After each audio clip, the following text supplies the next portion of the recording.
Hey, welcome back to a brand new episode of 101 Second Reviews. Today it's time to talk about this JOJO Rabbit, Taika Waititi's brand new black comedy where you've got a young guy called Jojo. He lives in a small German town towards the end of the Second World War. His best friend in the world is the imaginary Hitler he has in his mind, and he's also a member of the Hitler Youth. Now, what could possibly go wrong with all that? Okay, right, back in a second.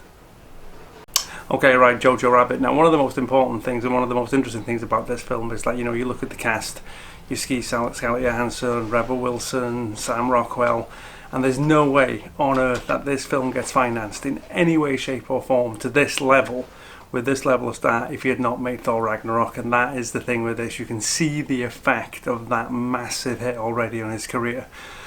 The beautiful thing about this, beyond the cast, who are all exemplary, Rockwell especially, he's this kind of like, he's a German officer who has been wounded in battle, and so now he's stuck kind of training the Hitler Youth. He can't go back to the front line because of his injuries. And the kind of like the melancholy of that character, also designed with the kind of like the insane kind of uniform he wants, and the fact at the end, when it comes to the conflict, that he's like, almost like in a fantasy land of his own making, but he also understands that the kind of like the propaganda and so forth is not true. It's a beautiful character, and that's the thing about this film. Propaganda, that's the key word. We as the audience go on a journey with Jojo in a way, depending on how much you know and don't know, through this idea of Jewish people being essentially the devil, through his journey of finding the young girl up in the attic and then realizing that all that is lies. And that's the thing about this film that's so fascinating, is that the key audience for this film is probably, to a certain extent, not adults.